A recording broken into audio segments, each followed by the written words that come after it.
So as soon as you get those set up, Go ahead and just welcome everyone. yeah. Hello. I wanted to welcome you all to my house. My name's Marcia Adams, and we are in the Nat Kaplan home that was built in 1973 for a family named the Blakeneys, Robert Blakeney. And he and his wife sat with Nat and drew up what they wanted. My daughter actually went to the library and researched it. The kitchen is a bit unusual because they wanted a big kitchen away from everything else. But Susan has been my friend for 19 years. When I first bought this house, and I'm a realtor, as Lisa knows, and I walked in, I knew this street, and when I saw it come up on the MLS, I said, I'm gonna go there. I wrote a full price offer, not contingent on crazy things you tell people never to do. But I knew that this was such a great house, and it has been great. The only thing I did was kind of refresh the kitchen and the bathrooms. There was carpeting in the back, had that taken up, and did stained concrete, and have enjoyed living here ever since. So feel free after the talk to walk around and look at things and ask questions. And here we are. Fabulous. Welcome. Yeah, thank you. And when you walk around, you'll see Marcia's headboards that came from the old La Fonda Hotel and stuff. I mean, there are so many different antiques that she has throughout the house. Thank you all for coming. I have to say the person that is very responsible for this, and unfortunately is not on this plane anymore, is our Mayor, Joe Craig. And Joe and I were always talking about, okay, we've got to do these oral interviews, and who should we do oral interviews first?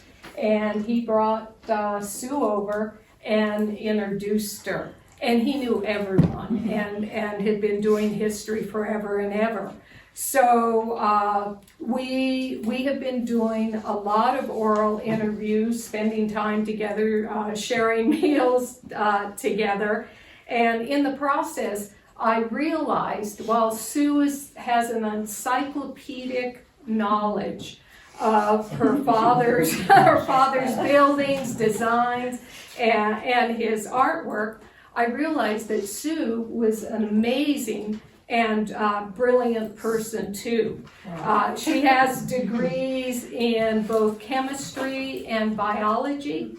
She studied archaeology, and she went on digs in Alaska, where she created a way to save the specimens when they shipped back to New Mexico because they had been disintegrating. So she created a substance that basically preserved them.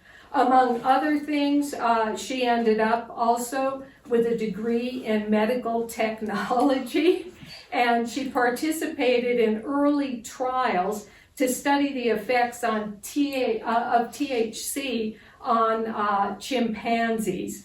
And one of the things that I've learned from Sue is that she and her dad became very good friends to the folks that the Nat Kaplan houses were built for. And she remembers them all, and it's been a delight working with you. So thank you so much, Sue, and without ado, I'll turn it over.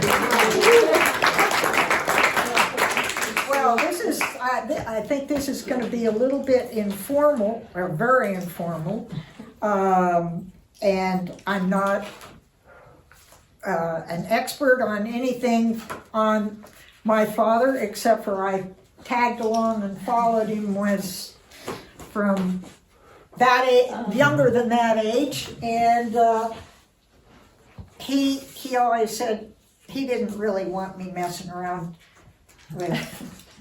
with tools and things, but I was the only one there, so I got to do it. And he kept wanting me as I was growing up, oh, you know, you got to start a family and this and that and the other, and learn to cook like your mother did. And I thought, oh, but I'd rather play out in the yard in the mud and ride up and down the ditch banks with my friend Linda and things like that. And so I resisted as much as possible, and he resisted doing a whole lot with having me do things with the house, but I tagged along, kept him company. So what I've discovered here was the beginnings of a book that he was encouraged to write, and he didn't really want to do it. And what these are notes. So I'm going to read you some of that, and so you'll have an idea of where he was coming from. And we'll just start with that. What this was how many of you have lived in Albuquerque for a long time? Okay, so do you remember Mayor Kinney? Oh, yeah. Okay, well, Carol Kinney, his wife, was after Father to do a book, and she kept pushing him to do it. And as he got older and older, he thought he would try, but then he kind of ran out of steam and was not as healthy and as active as he would like to be. But let me read you, let's see, start out here with a letter. This is his letterhead kind of thing with the drawing. You can't see, I'm sure, but just sort of a feeling for the mass of Adobe. And this is a different style of house. So he was doing different kinds depending on the people that he was building for. So this is a letter to Beth Haddis, who was the director of the University of New Mexico Press. At long last, I've zeroed in on the book on my Adobe homes. After gathering the drawings, slides, and commentary, I found that there's enough material for 2 or more books. Having built and designed more than 150 Adobe homes, I found it difficult to choose which ones to present. Each dwelling was designed around the owners and their building site. My approach to the book is to describe the people, their requirements, and their personal philosophy of living, their treasures to be included in their house, etc., their building site, and finally the solution, or my design for the solution. It seems to me that having each chapter follow this pattern might result in an interesting and readable book. My buildings have been simple and basic. They are neither stage settings nor backdrops, but they're meant to be lived in. They have substance without cosmetics. There are several excellent how-to books, how to build Adobe books available, and many of the Santa Fe style books try to create a Southwestern feeling by using a couple of Indian pots and Navajo rugs and protruding vigas on the outside of a building, stuccoed with Adobe color. I've never tried to be different or original just for the sake of originality. By concentrating on the problems to be solved, the resulting structure is effortlessly different. I have used the aesthetics of an etcher's sensitive line, the proportions of Greek temples, and the golden mean, if you remember standing like that, and proportions. Each design takes into consideration natural elements such as the sun's angles, the prevailing breezes, and existing plants. Walls, garages, and other non-living spaces are used to protect the areas from the extremes of weather, such as hot western sun and the winter's cold. Every effort is made to achieve minimal maintenance. All of these considerations reflect my philosophy of design and construction. Throughout the chapters, we're not going to see them. I will incorporate pertinent aspects of this philosophy into my discussions of each house. Goes on, let's see, Mike Litchfield, former senior editor of Taunton Press and author of books on building restoration and salvaged materials, has volunteered to write the foreword you suggested, and Senator Jeff Bingaman, a close friend and former client, may help as well. And author Bill Lederer, the Ugly American book from back in the Dark Ages, suggested that I prepare a dust cover with his help in order to crystallize my thoughts. My plans include an introduction outlining the history of the use of Adobe. A biographical section will make clear my philosophy of aesthetics and approach to design. He goes on to say he had 11 houses selected, and we don't have pictures of all of those, but they're sorted, some with photographs and black and white photos and sketches. I'm enclosing preliminary versions of the introduction. Well, anyway, that just goes on and on, but that was where he was coming from, and his thoughts on it. Somebody wrote, let's see, dust cover. It's not a how-to book. This is about what can be done with basic earthen materials available to 3/4 of the Earth's surface. This plastic, pliable material lends itself to countless shapes and sculptural forms. Used for thousands of years, these materials are in use today worldwide, in Africa, the Middle East, China, and Mexico.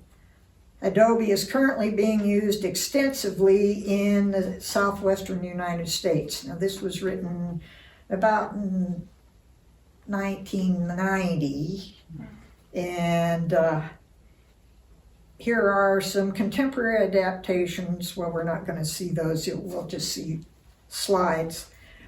For more than 50 years, he designed and built over 100 Adobe structures of incredible variety. His techniques involve unique awareness of the site, other elements such as prevailing breezes, changing seasonal sun angles, play of light and shadow, in short, how the structure grows out of the earth and complements it. Using his background in the arts, Kaplan became a master of using line composition to achieve simple, serene, and unique homes. Here are some examples. Well, we should probably start on some of that.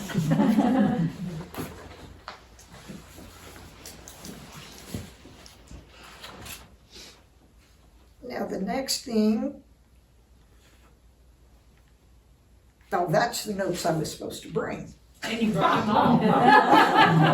Oh, no, I brought some. Okay, I don't know whether to go through the okay, this is biographical material. Father wasn't from here. He was born in New York City of immigrant parents from Lithuania, the Pale of Settlement, up in northern Poland and that area, Lithuania, and they managed to come to Ellis Island in probably 1906, and he was born in the Harlem area where everybody moved to the tenement houses up there as you get started. But anyway, here is biographical, and this goes, I'll try not to bore you on this, but gives you a little idea of where he was coming from. Just a real hodgepodge of, it's like a sponge. Just pick up stuff all over the place. As a boy in the confines of my parents' modest Brooklyn apartment, I began to create my immediate environment with whatever materials was available. This practice I was destined to continue for the rest of my life.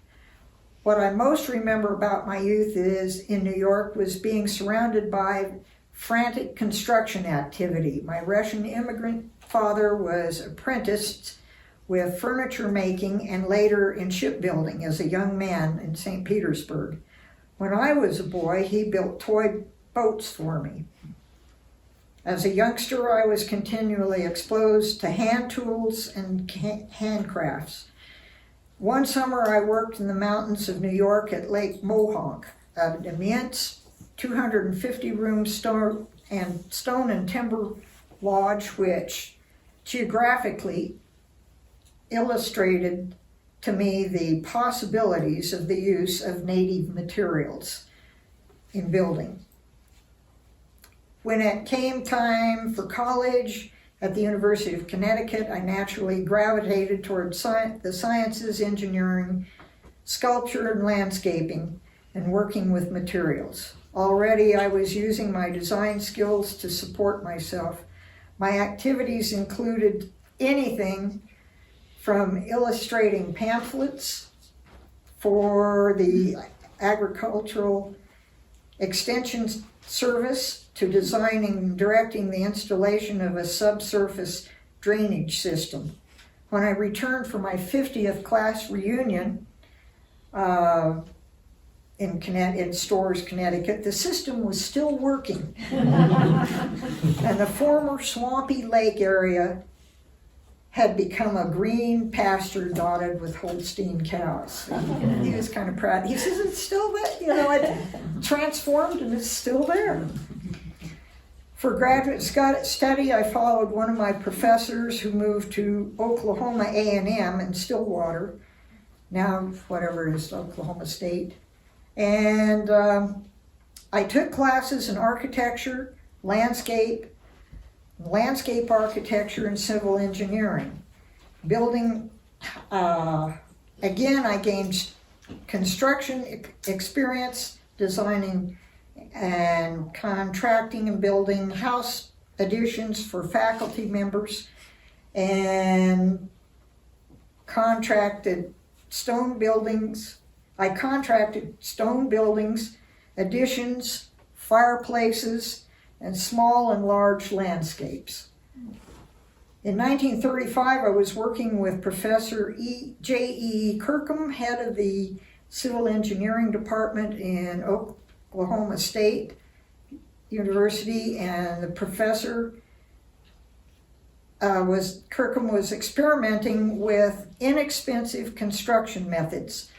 The Depression era challenged him to find the most practical, readily available, and cheapest material. In Oklahoma, many small oil refineries in their natural distillation process produced a waste material called cutback asphalt. This is the bottom of the distillation processes. This waste product was cheap and plentiful, and as was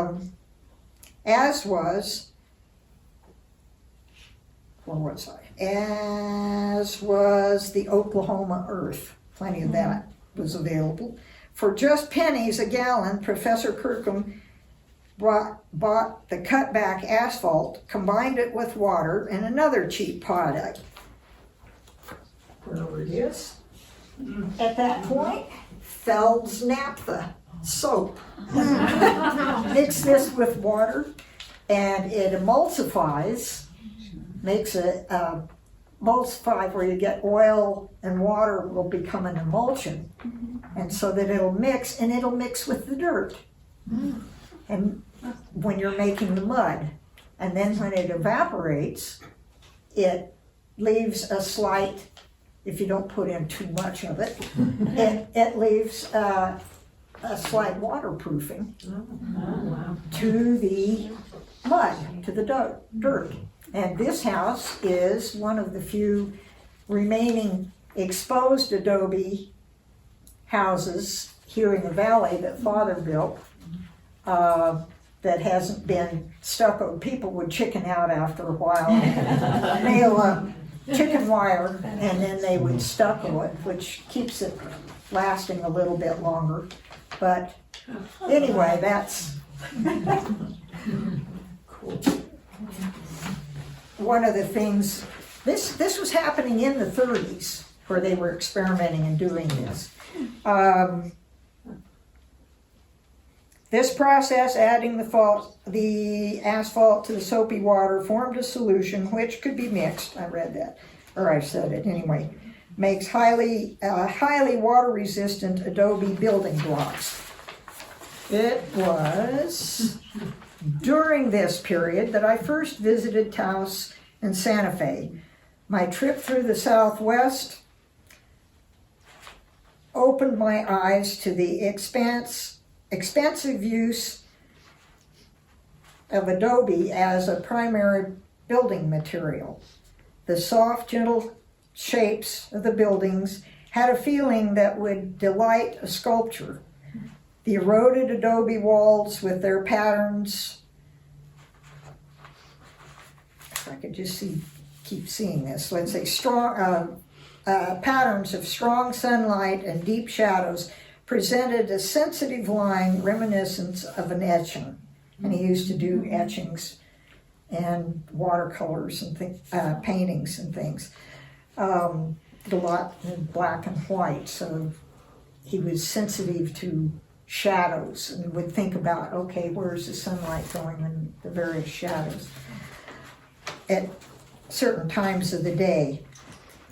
The earthen buildings repeated the strong, restful horizontal lines of the surrounding mesas, and I related to this environment with its strong, clear light and colors, both as an artist and as a builder. It became a central theme in my life and work. During the middle of the late 1930s, I moved off and on to Taos and Santa Fe, and while working in the only frame shop in northern New Mexico, I became acquainted with most of the resident artists of the period. Raymond Johnson, Fremont Ellis, Kenneth Adams, Ernest Blumenschein, Oscar Burlinghouse, to name a few, and whoever else was rattling around in Taos at the moment. After living in Taos for about 3 years, I returned to Bacone College, which was an Indian college in Muskogee, Oklahoma, at the invitation of Woody Crumbo, a Potawatomi Indian who headed the art department. I developed and designed plans for the future expansion of the campus, and Crumbo and I roomed together. Each morning for months, we would go out with a miniature watercolor pad before breakfast. This was a period of intense creativity for me. 1938, I became acting director of the WPA Gallup Art Project Center, and we converted the old abandoned courthouse into an art gallery and school. And I taught arts and crafts classes. Also taught woodworking and furniture making. And I noticed that most of the chairs in the Zimmerman Library are somewhat similar in design. It's things you can do with a handsaw to make sort of stair steps on the backs of the chairs, and then you would use a chisel to carve a pattern or something in the backs of them to add some decoration. And one of the first major projects for which I was designer and builder was a Colorado mountain lodge. Following service in the Army Air Corps during World War II, which one of the things he did is wound up teaching camouflage. Pictures of him pointing out, okay, put up your camouflage tents this way. Pretty good so he used that when he would build houses out on the mesa. You camouflage it so it looks like it just is part of the landscape. Let's see, after that I returned to, after the war, I returned to Raton and worked with Victor Van Lent, who is a city engineer of Raton. Whoopee. But it was also he was also manager of the Maxwell Land Grant, which was that large area up around between Taos and Eagle Nest and Vermejo Park Ranch and clear up to the Colorado border. And so at that point, for the next several summers, I divided time between Eagle Nest and where I built cabins for the summer, and in Albuquerque, where I lived where I was to build my first Adobe house on Rio Grande Boulevard.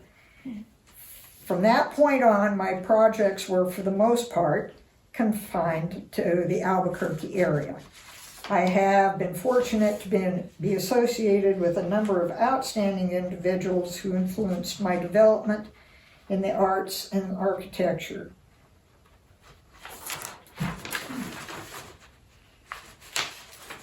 Think together, studied, work, many sculptures. We can skip over that, it's getting long.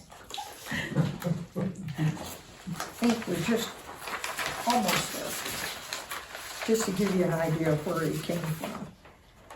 1937, I was acquainted with Bill Lumpkins, if you have, he was one of the builders in Santa Fe, and a New Mexico architect.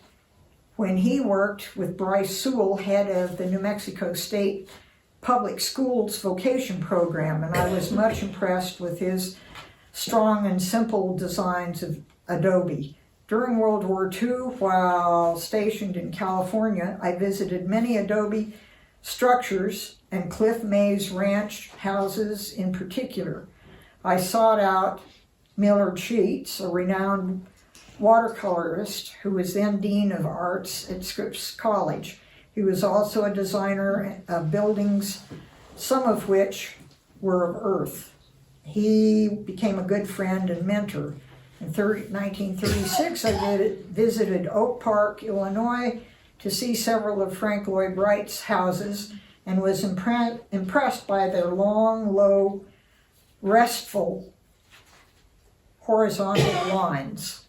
And if you notice up in here, they tend to, instead of doing each Adobe brick like you would, this is not brick, this is Adobe, so you smooth it out, but you emphasize just slightly the horizontal lines because it's more restful than the vertical things that put you on edge.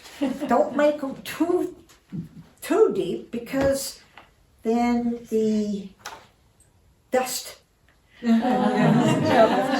if it overhangs a little bit, then you slope it here and then go back in under, like back over in there. The dust doesn't settle so badly, and it gives you, some variation and a feeling of texture. And if you notice how the light catches just a little, the little nooks and crannies.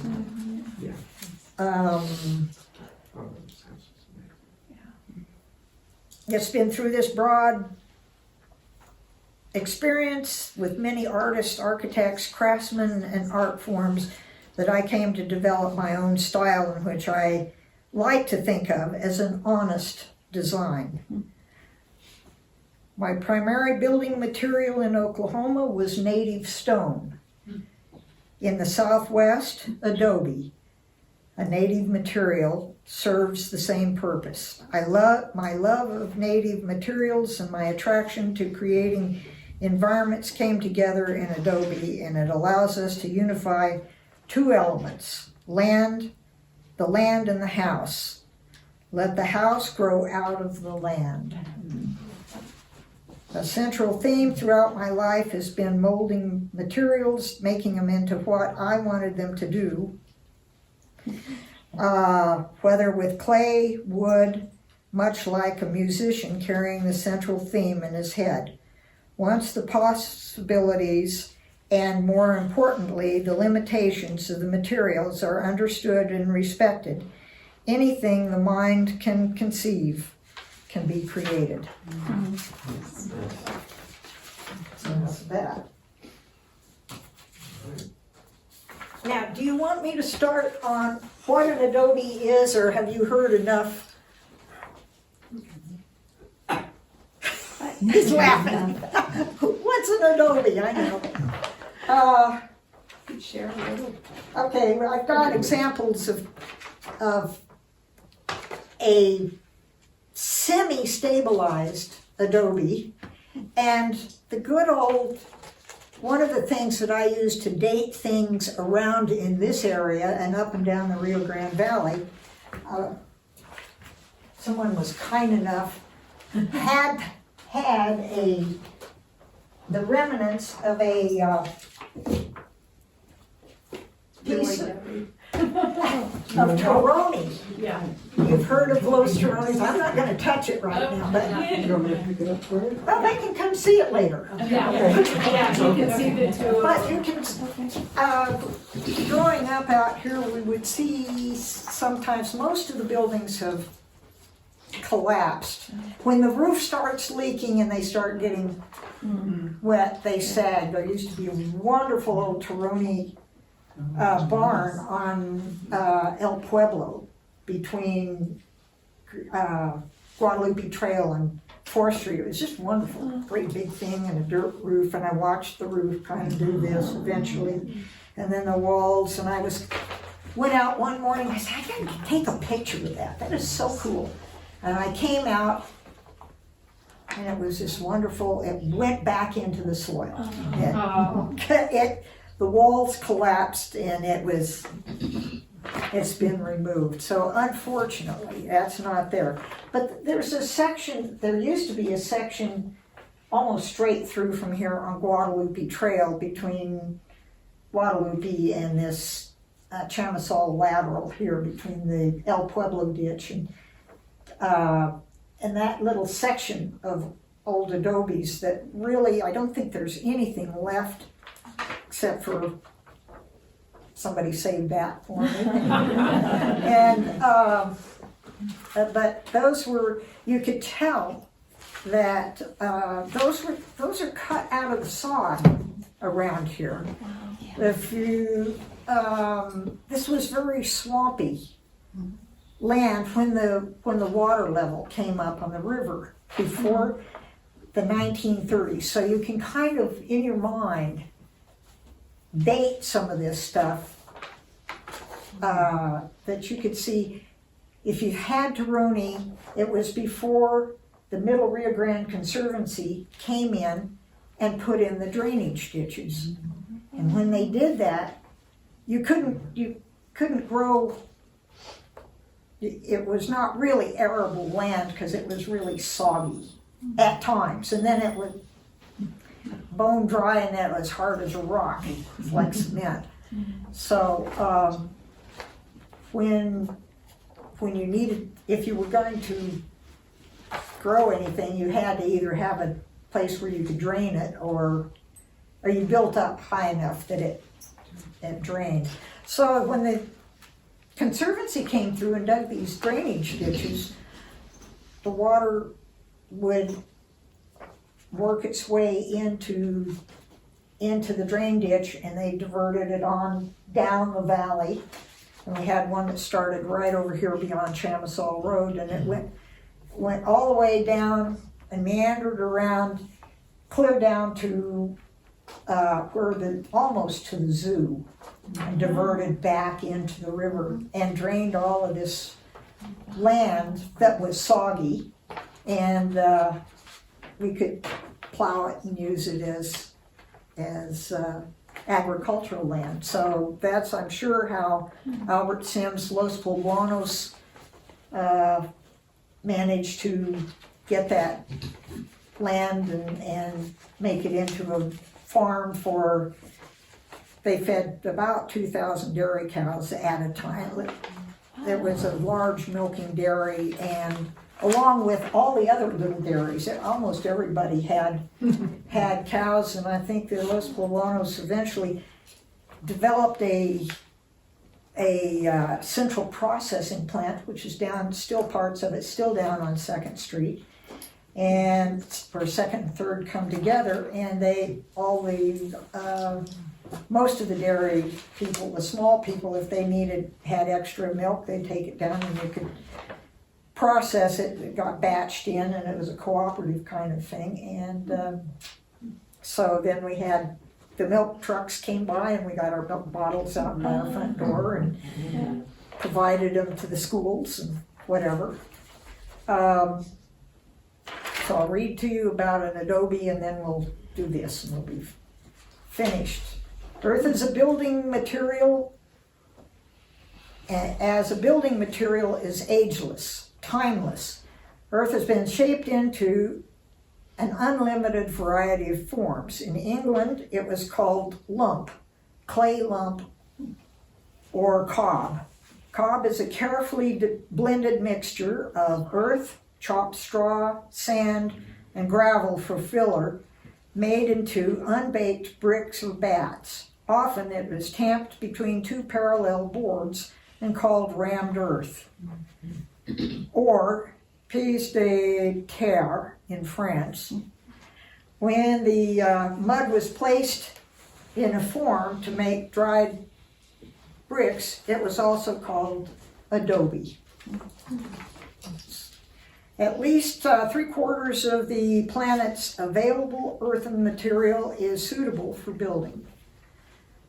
Soil unusable for making adobes contains about 20% of clay. However, the amount is plus or minus about 10%. You've got to have enough to hold it together.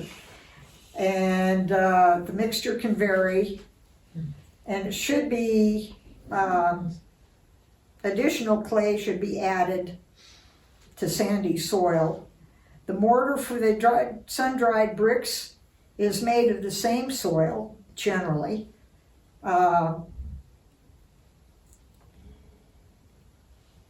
many areas, additional materials such as straw have been added to the adobe mixture to minimize the cracking. If you have too much clay, it'll crack, just the same way as if the Indians are making a pot, it'll crack if there's too much clay, so they put in little pebbles or ground up pot shards or whatever to mix it, and it will hold together a little better and doesn't crack while it's drying.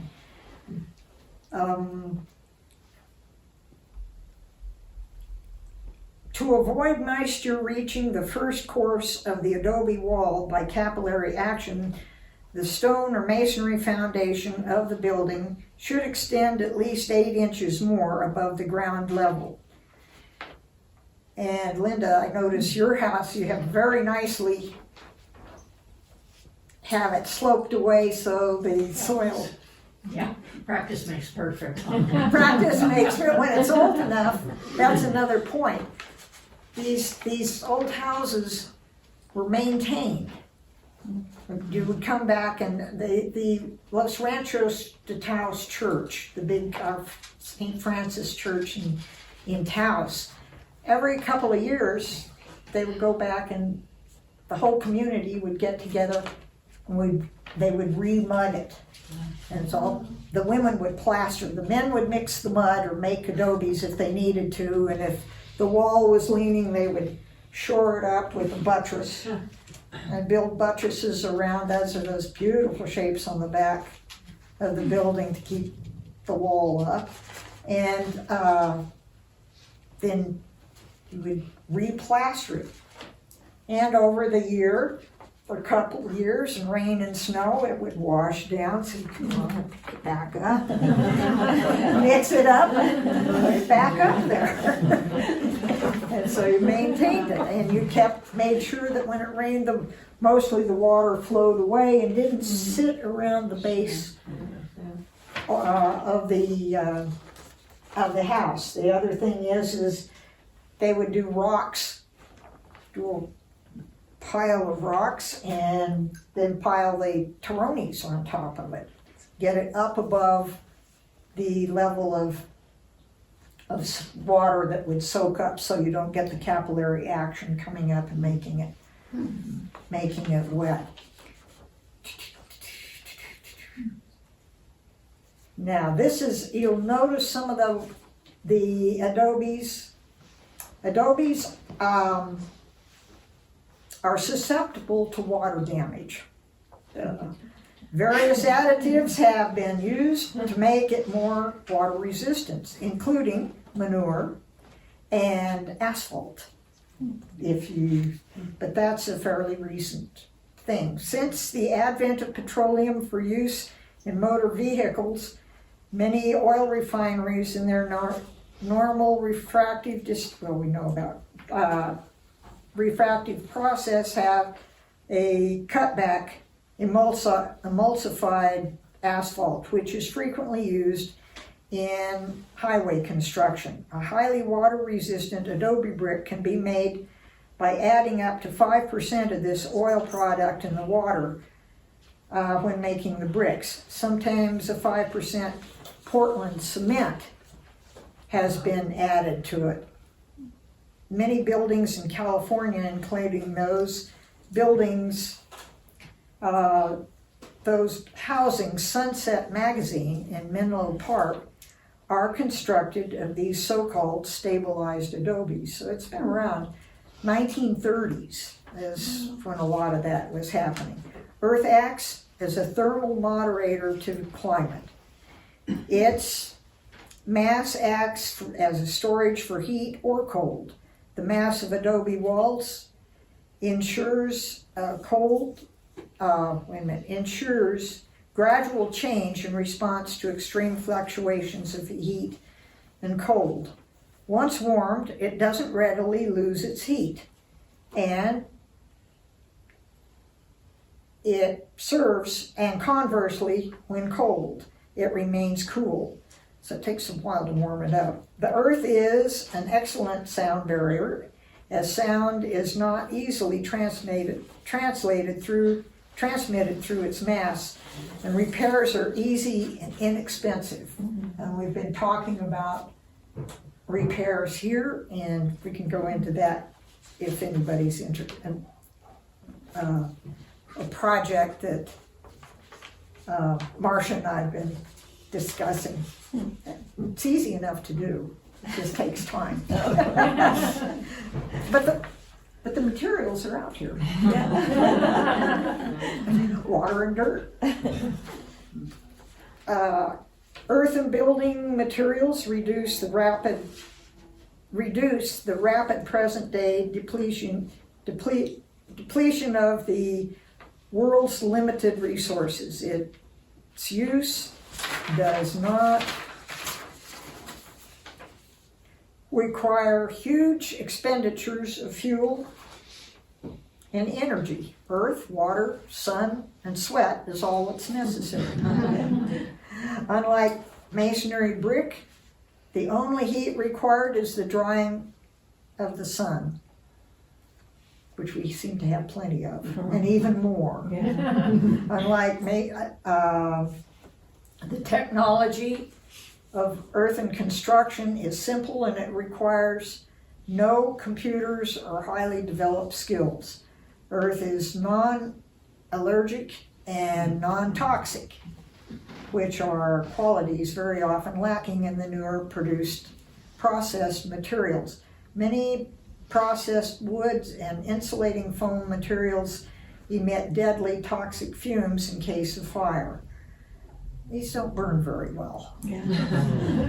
The continuing evolution of Earth architecture combines the past with the technological developments of the present projected into the future. The wonderful diversity of peoples and places encourages them to solve their housing requirements without losing their sense of place.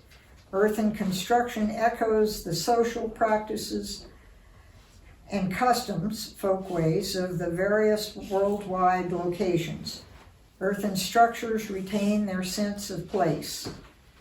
Earth construction, as we know it today, is the distillation of centuries of experience and thought of thousands of anonymous craftsmen. By understanding the limitations of the materials and using our ingenuity, we are able today to bypass some of the materials and constraints. Although we may introduce new materials and equipment, the knowledge accumulated over thousands of years remains the basis of contemporary Adobe construction. Certainly the part of the attraction of Adobe is its history as one of mankind's earliest building materials, and the material construction is surely what attracted me to native local materials. Stone, leather, wood, fur, earth, and even water. Given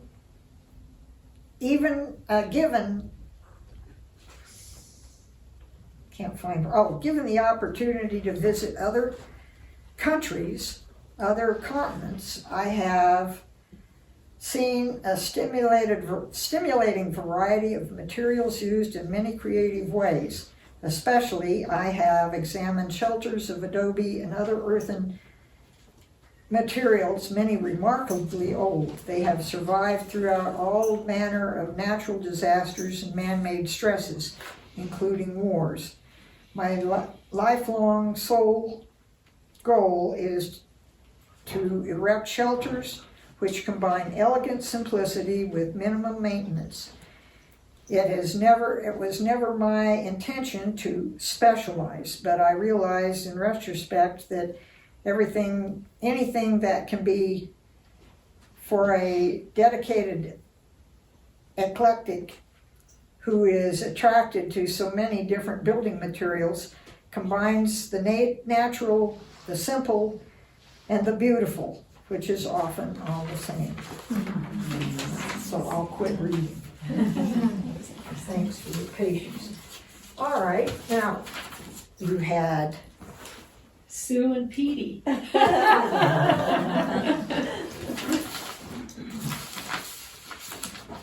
and I don't know what you had planned. You were going to. I'll just advance to the next one and you can talk about it. And should I ask if there are any questions at the moment, or anybody? Whatever you want to do. Somebody I have a question, Susan. Do you have records of all the houses your father built? Strange as you would say. Now I have something similar. Here is in the John Gamin Archive of Southwestern Architecture at the University of New Mexico. Right. This is the Nat Kaplan collection. Right. And Gordine and what else did we do here? We managed to make copies. This is just a copy that Father managed to, or they wrote down as they were collecting his blueprints. Now it's not complete. He would come back and build, he would design something, sometimes he'd build it And then they'd say, oh, we'd like to have kids. Or the kids are coming to live with us, we need to expand. And so he would think, or if he knew as he was designing it, he would figure out where the plumbing, being a plumber too, and figuring out where things, how to connect to things. You figure out where, okay, we're gonna build this far, and then when we add on, we'll do it, if it works with the design, we'll put it here, and then we can just tie in to the plumbing that you need over there. You don't have to dig up the floor over here to come back to get to the septic tank.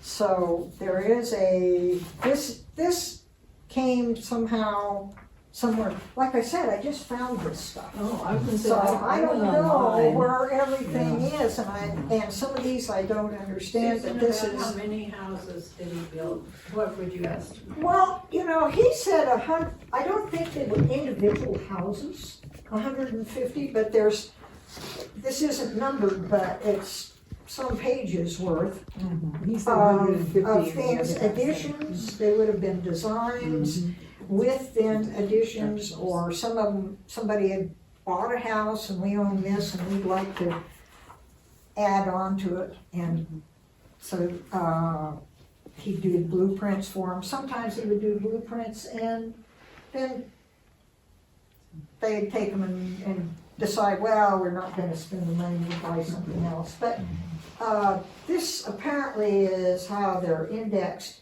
as of July 1996, which is approximately when he passed away.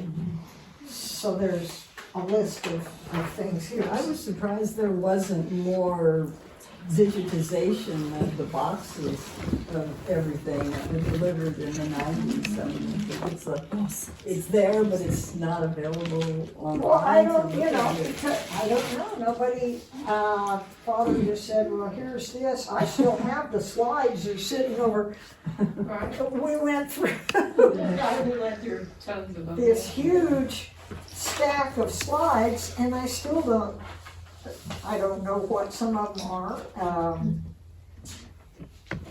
If I could read the backs of the slides, we did get them on here, so we'll see. If you recognize anything, point it out, say that belongs to so-and-so's house, we'd love to know it. Sue, when Nat built our house, there were 2 additions planned. So we have the plans, and then we have the plans for the 2 additions. So as the house was going to grow. This is for the Tuig house? Yes. Okay, Yeah. cool. So we knew, you know, which direction it was gonna go. He had it all planned out for how it was gonna grow with the family. Okay, good. Yeah. Yeah, that was neat. I understand ours is the second to the last house that he did, was what we were told. I don't know if he ever did any after that, but. Well, he did, I got a few more. One next door. Let's see. So ours would have been 1986 that it Well, was he did built. the one on the corner here in 92. Okay. 92. Then he did the one for, Steve Bush and Peggy Finley down on, that was one of the last ones on Eakes Road. Okay. And, It's been fun to watch, as you know, as a realtor, we go into a lot of the houses and you can see, you know it's a Nat Kaplan when you go in. And you can kind of see the evolution yeah. of his design and. And it would depend on who the people are and what they wanted, because, you know, you look at the early one, like the first one is at about 6,400 Rio Grande. Okay. And that one was, we called Rio Timber, because it's made out of 6x6 beams, timber.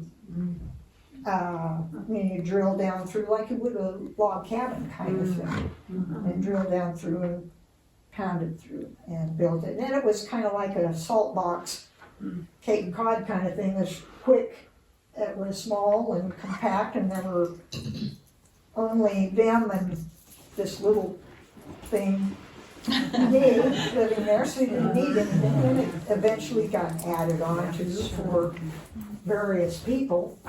And then we did the Adobe house next door to it. at 6400, and that one I was think built. we have some of those. That, yeah, well, that's that front door to it. Father carved the door. And that was about the time, I think I was starting second grade or third grade or something like that. And that was, we had a whole family from the South Valley that, like, there were 20 kids or something.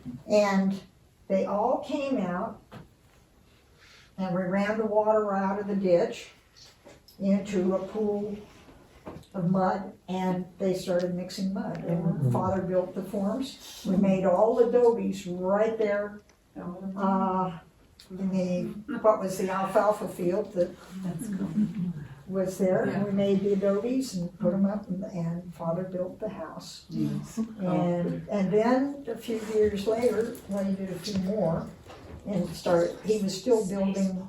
He discovered it was really nice working with Adobe, and so then he went through and built more. Still the simple, low-pitched roof, like the one just down the street from Kit Sargent's house on Chanasal.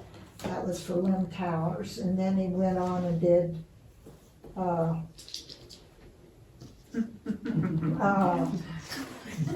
when they started getting bigger and more elaborate, but these were for people who wanted a small, comfortable home. And then Ed King came along and decided Father had been messing with, he had been around exposed to waterproof adobes, or waterproofing with out of California, and thought, well, that's cool. And Ed said, let's try it. So they went out to California and poked around and came back with barrels of big adobe or asphalt emulsion on the back of a flat car. Didn't take that much, but 55-gallon drums were quite a good size. And they brought them back up and took them over to Rio Grande and made adobes with them. And Father built the house, that first house there, again at around 6400 Rio Grande, and that one was waterproof adobe, the first waterproof adobe. And that I'm aware of. I'm sure there was earlier stuff. Well, I don't know, maybe nobody did anything around here. The Park Service was doing things with it, but it could have been in Arizona. I don't know the details, but I know that was, I can remember we had, in the window of the kitchen, we had little test tubes of mud. This is 5%, this is 7%, this kind of dirt that we mix, this is this kind. And every morning you'd take it and you'd shake it. And after a while, this one might just be a lump, and this one would still look like it did with the thumbprint in it, and so maybe that's the one. And so it was sort of an experiment to figure out how much we added to a bucket of tub of mud, the old hand mixing like this, or you got a little lazier, or you got people that stomped in the mud pit and did that. It was more precise when we started adding, I think, the emulsion stuff, and so it was probably mixed in by hand, old cement mixer, so you really wear those out. But you lay out some adobes, and that's essentially what Marcia had. Yeah, the top three. The top three. Bricks were deteriorating because it isn't stuccoed, and Susan knew Jose, what's Reyes? Yes, And so Jose came over. He called a gentleman from Jemez Pueblo who brought dirt from Jemez Pueblo over here. I have this little lot to the west as well. And so they set up out there with that dirt from Jemez and water and everything they needed and built the forms out there. And then when you go outside today, you can see the top 3 bricks have been replaced. And Jose actually made a different size form that would match these up here, and would fit well, and, then they'd add the emulsion and come by and lift them up and put them on edge so that they would dry on both sides and clean them off and then stack them. It was very cool watching it all. It was a long summer process, but I'd be watching out the window and they were mixing, and poor guy who was mixing them in the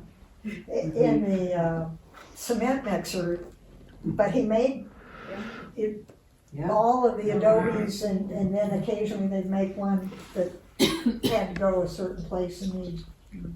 Jose worked with your father. Yes, He brought him Jose from- came out. Brought him from Mexico and he learned the craft. Well, He's still very active in Albuquerque. He is. Worked for us as well. Well, he's at our son's house today, as a matter of fact. Oh, That's wow. where he is. Okay, he's hard to find sometimes. Jose came out, Jose's father worked for my father. And his father would come up and work, and then in the wintertime, when we weren't working, he'd go back home down in the mountains outside of Durango in Mexico, and ranching community up in the hills, and he was the sheriff, appointed sheriff in that neighborhood, and the federales demanded that he give them the pistol, the gun of the sheriff. This was the story we got. And he said, I can't, it's not mine to give, it belongs to the office of the sheriff. They shot him, killed him. And Larry Davis, who was our cowboy foreman from Wyoming, spoke Spanish. Don't know. Anyway, Larry went down and got Jose, who was the oldest of a family like that, and brought him up and put him in Durana school, because that was the only bilingual school in town. And Jose went to school here, and as a 9-year-old, he'd work around on weekends and pick up boards and whatever, and he lived with Larry Davis and his wife, and then he went back and studied forestry, but then he came back because he had uncles up here, and came back and worked for father, and was absolutely He's great. amazing. Now, I have a question. Did your father work with some of the local Cuban fireplace builders like Feco Chavez, who mostly worked with Jay Batten? Oh, Jenny. But I was curious how this was all going on about the same time. It's all the going on. 60s and 70s and parallels and interfaces. Father was built fireplaces of other sorts out of stone, way back in Connecticut and Oklahoma, and then Colorado, and up in the Eagle Nest area, because everybody had fireplaces, and you usually used native stone. But when he built an addition down here on Rio Grande, in the corner, had a lady from Santo Domingo, I think, came down, and the two of them built a corner fireplace, and Father says, aha, okay. And so after that, Father started building them. Yeah. That's like our. And so he could do corner fireplaces. He also did bigger ones, and he could put a damper in, or he came up with, that one started using food tile, and you can put a damper in so the hot air doesn't go up. when you don't want it to, when there isn't a fire running, and otherwise, my cat loves sleeping up at the top, because that's a nice warm place, hot air rises, and your furnace is working extra hard. But, yes, he worked with, they all compared notes. And Father says, oh, that one is smoking. Probably what we need to do is lower that's a proportion. You either raise the flue, like if you notice the old pictures of Zuni Pueblo, you notice they've got their Indian pot, they've got pots on top. And you add another pot, maybe you'll get a better, maybe you don't smoke yourself out. The other thing is you get the wind is just right, and it'll cause the smoke will get up to a certain height, and then it's too dense to go on out, because you don't have enough Venturi effect sucking in from the bottom. And so maybe you need to close down that opening a little bit. And so that was one of the things of the fireplace, the outside fireplace down at the Flying Star. You used to sit there and smoke and bubble and come out the front as you were sitting outside in the patio eating. And I said, well, they found somebody who understood, and they came back and lowered the opening a little bit so that there was a different proportion of drawing in, and you get to. One final question that I have heard from Jose and seen in some of the houses is the way he recycled other materials, windows, frames, wood, doors. He was, and this is what Jose said, he'd collect all these things. Oh, yeah. And then he would decide where it might fit.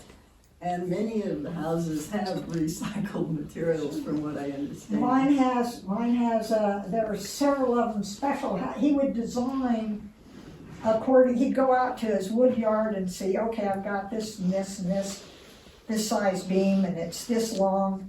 And he would decide, okay, I can design something that will use that timber. And they were tearing out the railroad bridge in Golden for the Madrid, for the coal mine.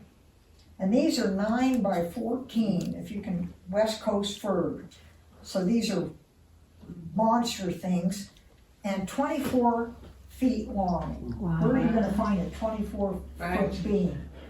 Well, I got one in my ridge beam over there, and I think the one down at the end of the street has one.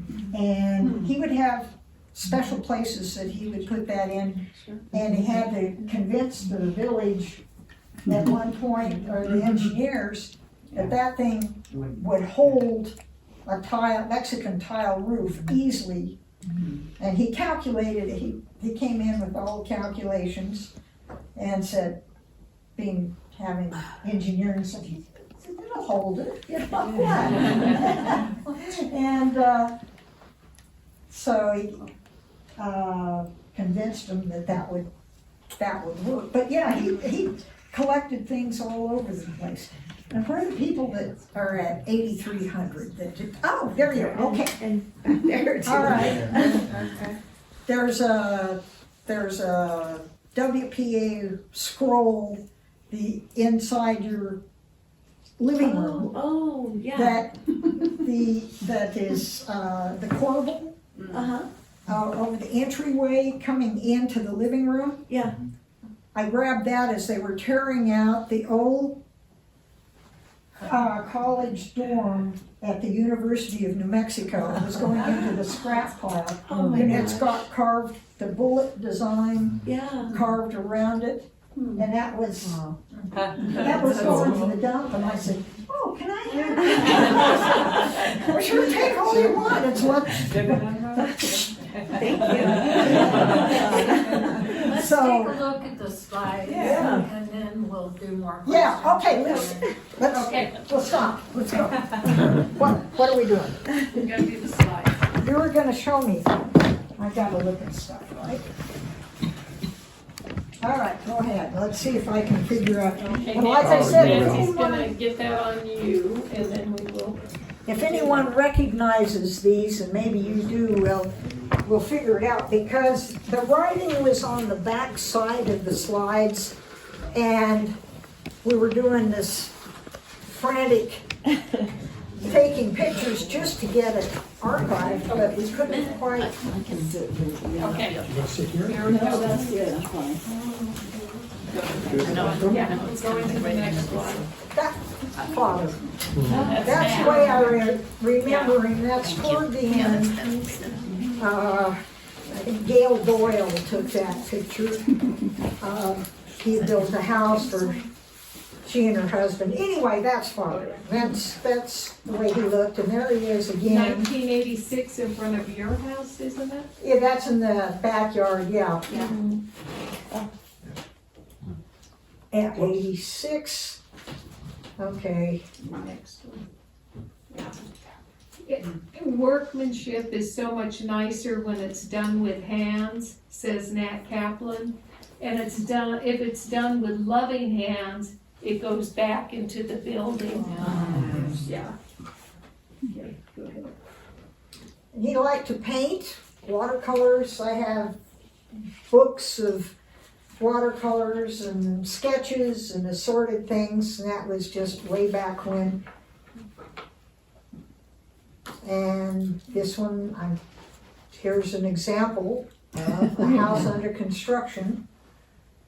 And unfortunately, this is a more recent one, and I don't know what it is, where it is, but it's kind of, it doesn't have the pots on top of it. We figured out a way to add pots on at one point. Here's a front door that is these boards that they're like 3.5, 4 inches thick.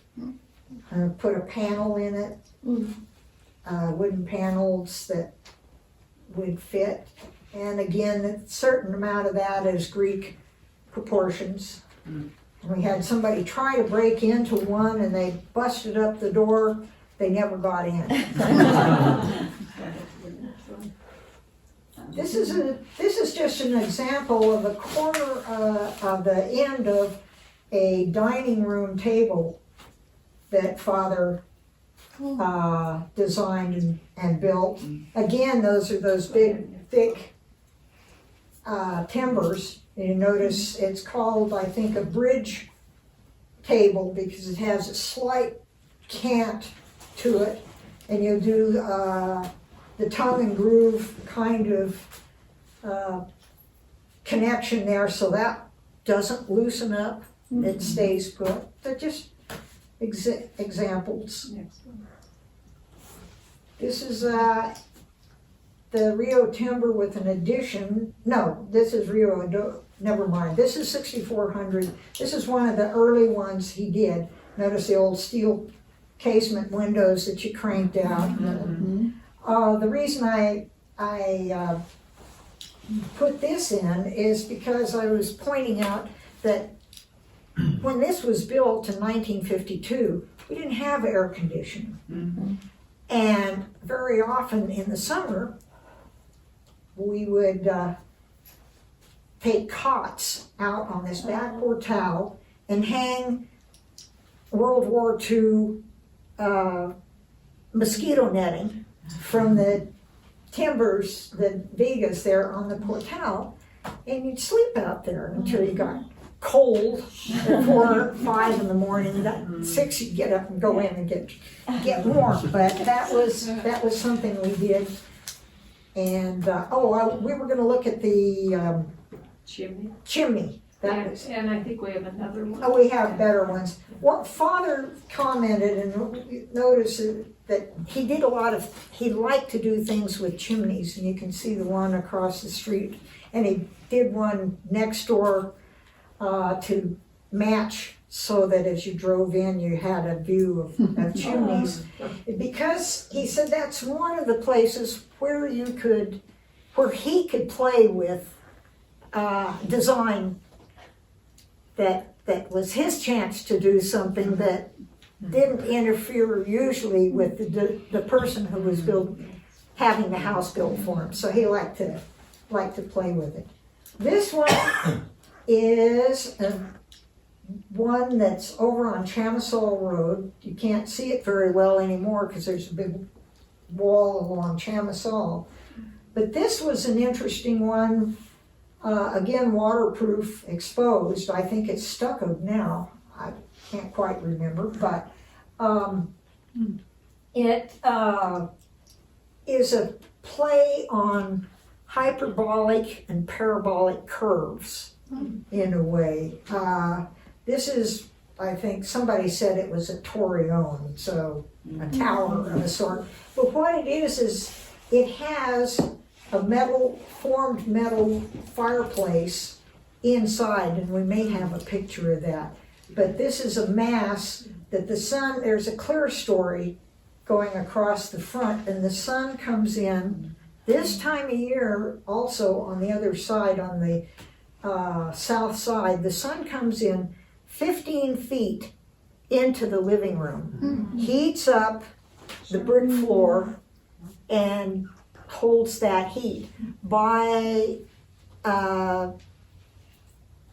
summer solstice, it's 3 feet outside. The overhang is such that the sun never comes inside the living room, and it just lightens up great things. Okay, this is the old one. We used the thing to do with Kinney Brick Company here in Albuquerque.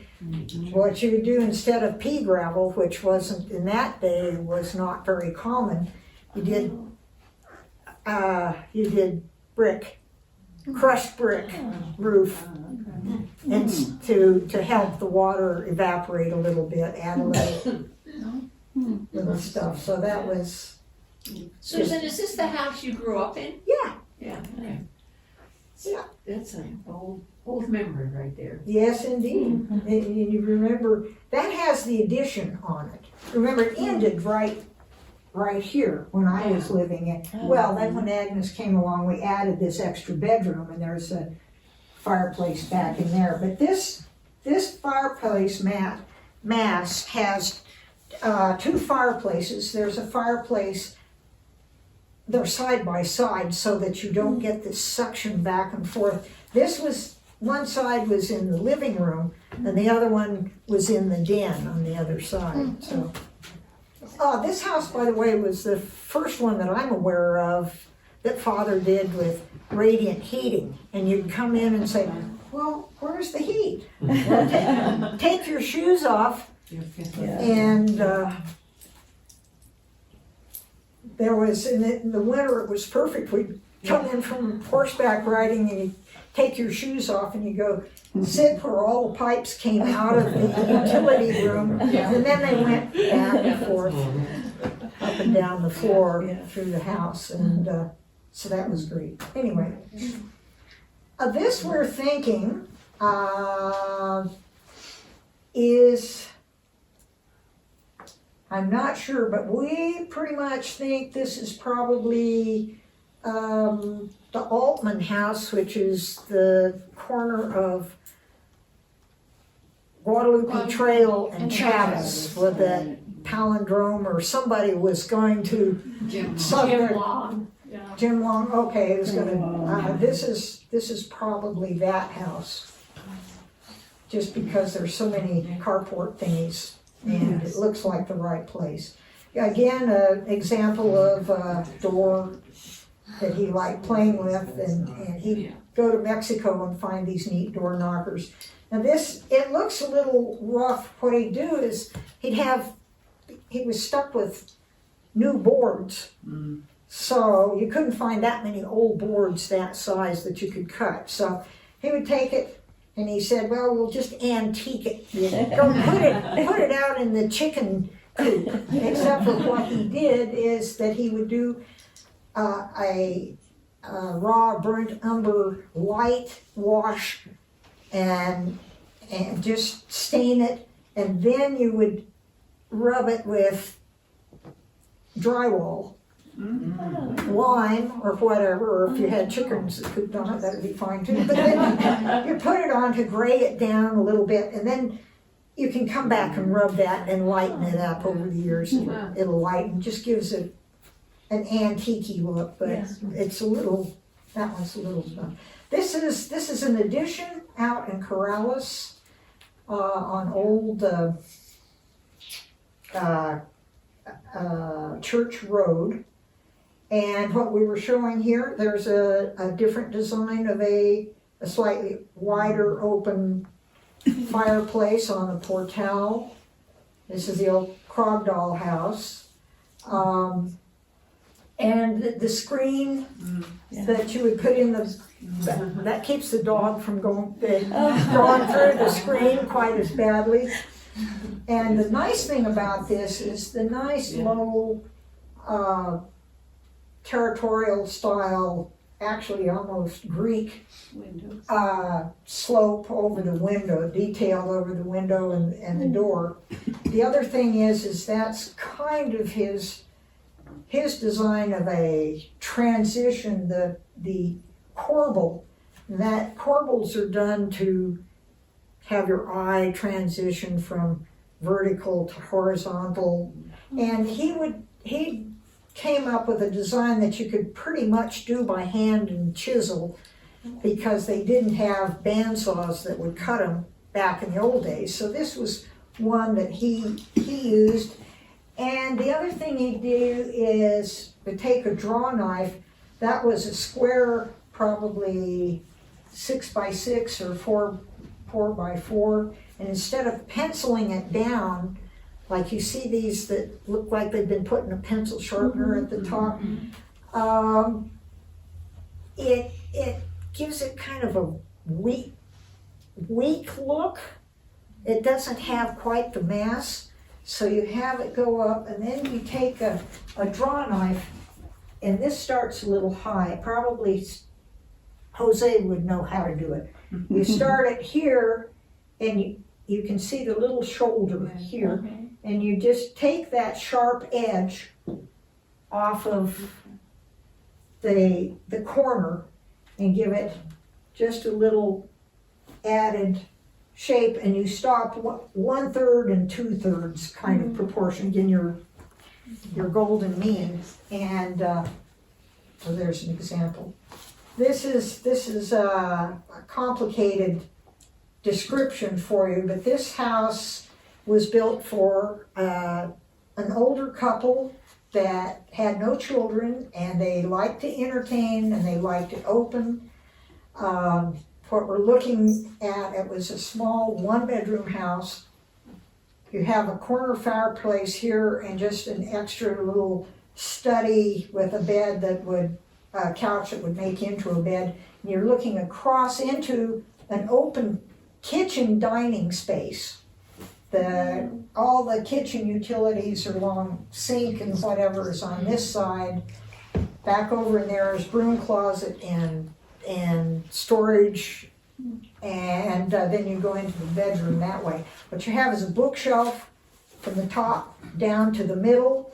If you're on the inside in the bedroom, the other side of that wall is bookshelf from here down, and you had a rough sawn board wall that you could hang paintings on and things like that.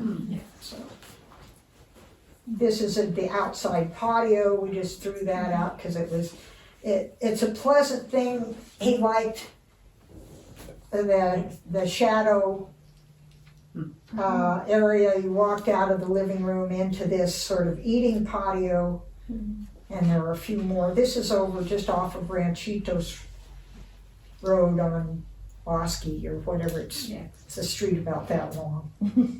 This is an addition that was put in that was circular, and it was supposedly an art gallery, but then the village decided we couldn't do that. So it was his art studio, and it's It's slightly sunken, and there's a landing level and then the upper level that looks out. You can walk out on the portal at that height and look out. And this little cupola is on what we call the barn, which was a guest house kind of thing that goes up towards Susan, the is this main house. the Laval house? Louise and Joe Laval? No, this is the Gales, Gales, okay. David and Sylvia Gales, yeah. There's the backyard that we just saw. It's the little patio.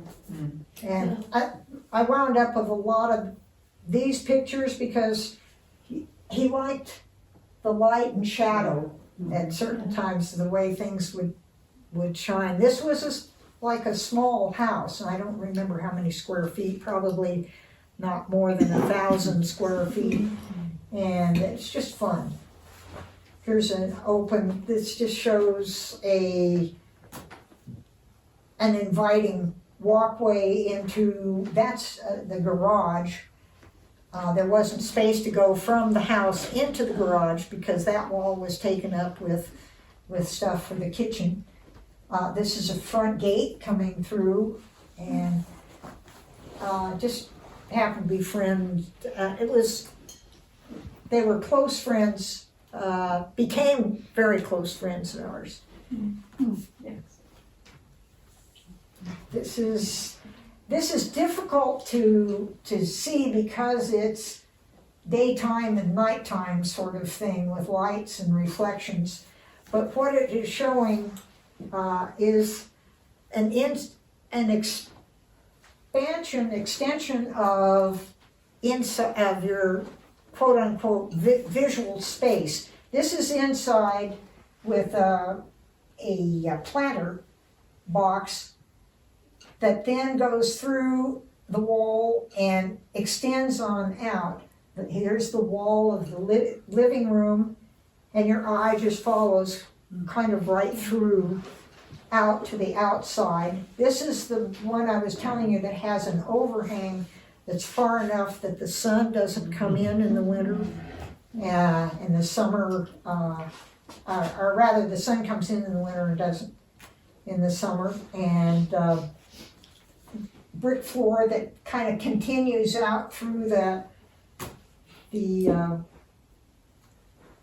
window and goes on out to just expanse of the floor. This was designed with Joe Wirtz, who is an architect and artist and potter in Santa Fe way back when. And I think those are probably either Joe Wirtz or Betty Colbert lights, ceramic lights hanging in there on the wall. So this is just a pattern. Oh, the thing I was telling you about the kiva. This is a pattern of what we call the spider that held the beams in place for the roof. And it's before the roof is on. This is the lower level of the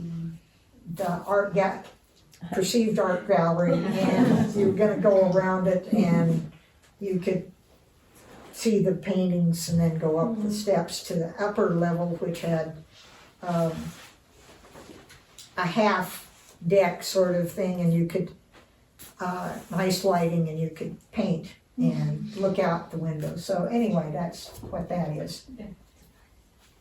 This is a rather fancy fireplace, but this is at the Sagebrush Inn in Taos. Father did an addition in 1954. They put in, I think, 8 units of bedrooms, and each one had a fireplace, and this is just an example of that. This is not Father's, but the wall around it is, and this is a Pat Barella carving. He was well-known, KNME has done a program on him as being, one of the early New Mexico wood carvers. And they were going to supposedly award him some sort of award, creativity thing, and I said, well, maybe we shouldn't, he's one of the local Spanish, maybe we'll give it to the gringos or whatever, who knows, that things change over the years. Again, but he did do that, and Father thought it should be showcased, so he put that in.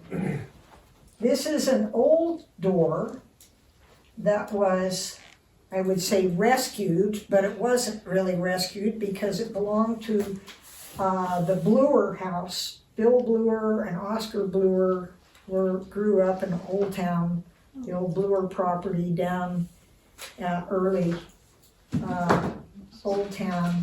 And this father built an Adobe for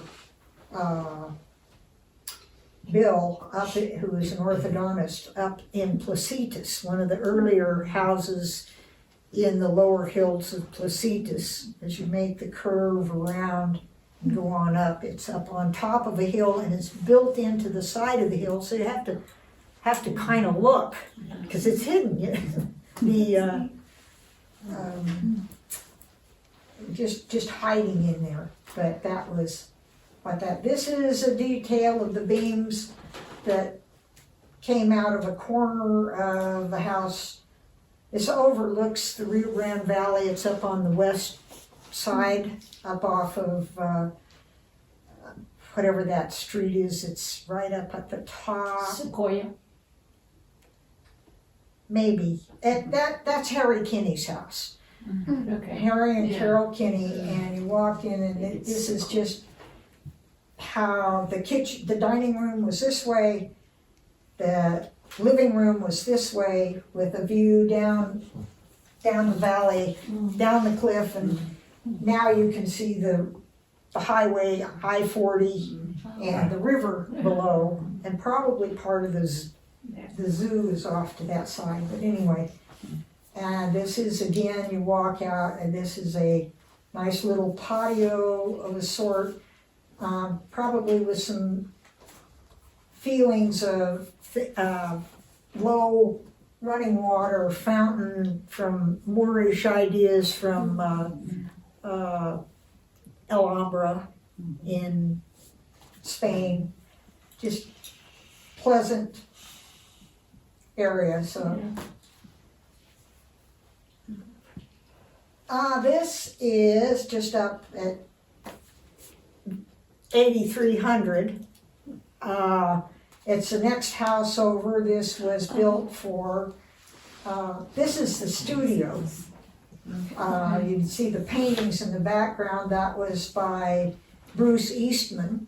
And the Eastmans used to live in this house across the street, but Father, they wanted him to, he built a house for them, and then later they decided because he was an artist, he needed a studio. So we added the studio off, and this is just looking in with, you have the nice north light coming in, and just a nice, pleasant space. This we've decided is an addition of a sort up in northern New Mexico. That's gotta be, we figured, Taos, looking sort of at the low hills around Taos. It's darker color, and whether it's cheating or not, I think probably is a different color stucco, which would match the dirt up in there a little better.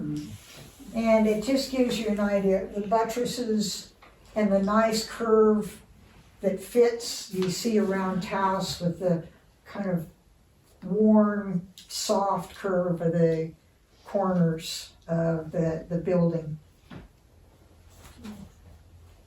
Oh, this is another spider. This one was down in the roof for the Sims's Arabian ranch down in Scottsdale, Arizona, and it's all compression. Once you get it up there, the weight of it can't go anywhere because it can't go down. It's all holding, everything is pushing against everybody else, and it just sort of stays there. You could probably pull a couple of those beams out and it would still stay put, and it's open. And they could look out under here, this large overhang, and your view out across the pastures, she could see whether the mares were having trouble with their foals or something like that. And the office was up here of a sort. So another detail of a different shape fireplace. They went from the narrow tall to more of a little more squat, broader one. I don't know that it draws any better or any worse, but that was what it was. This is just an example of gates. He liked doing various gates he made sort of some spindles and corbels. Again, his corbel that has now been called they changed it they called it the Wilkinson corbel, but Dave Wilkinson started working for Father much later. and Father had passed away before they called it the Wilkinson corbel. This is Father really liked the Greek and essentially the Mayan key. And so this is in the entryway of the Kinney house up on the hills there. And if you went around the corner that way into the kitchen or around this way into the living room, then you would see that corner with the beams coming out.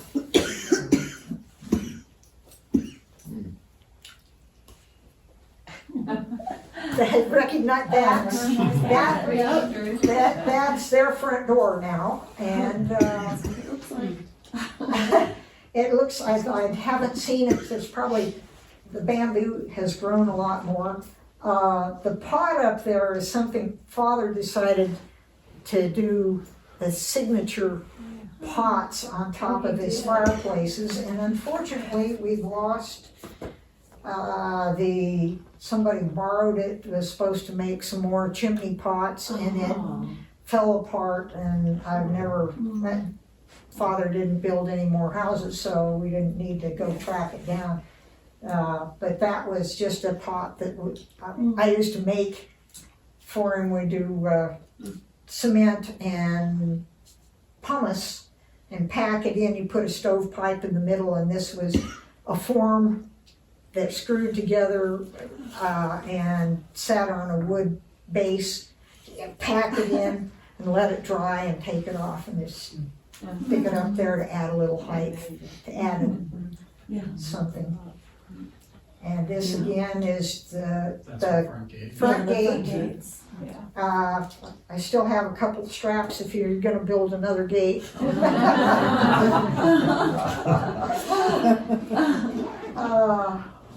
And this, what is that? That covers something, and I'm not sure whether it's an entrance to a laundry rooms back there now. It's not really a furnace room. There's 3 doorways. One of them has a washer and dryer inside of it, and the other 2 are storage, and that covers. Right now we have a washer and dryer in that one, but that's what was there when we got there. Okay, anyway, a window or something keeps. It's like a pass-through. Okay. It's been a while since I've been there, so, but that's just see how it catches the light and does things. And there's a view down into that patio. I'm sure it's much more overgrown at this point, but again. Not anymore. Differently. Oh, good. I love We this. opened up. Yeah. Short term. The panels. There's a walkway now that comes through here into the backyard. Into the backyard. Okay. Yeah. But it's still the gates. We had the wood restored on the gates. Oh, wonderful. All right. We're hoping the Super. bamboo grows back. We had to cut it down to fix the stucco, so we're hoping the bamboo will actually grow back, but it won't. If you need more bamboo, or Gerard, but yeah, it gets a little overbearing. But anyway, this was just nice wall and view down into it. So, It's cool and to that's see the other trees. house that he did with the one that has the in the backyard that has the studio that we just saw. Yes. When was that built? When was this property built? 69. 69. 69? Oh, it's Yeah, very because I was early. I was married in 71, and my wedding was here, right here. And when Father hid the mariachis in the back, in there, and we didn't, I had no idea this was gonna happen. It was the foreman, Larry Davis, that got the mariachis, and after the ceremony, suddenly we had this mariachi music. Where's that coming from? It's on that side of the wall. That's it. Okay, that's it. Well, there you go.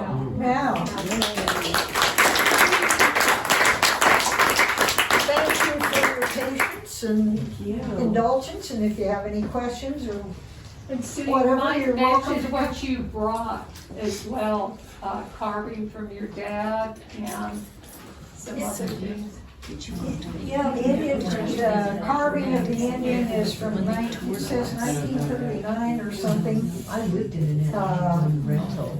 Some sketches, a rather coarse Adobe that is, I would hate working with that, it's got rocks in it. But sometimes when you have rough stuff like this, you use expanded metal lath that you would use around and you nail it to a 2x4. And you use it as a scrubber to scrub down, to soften the stuff on the walls to give it a softer shape. And No, it's Marcia Adams.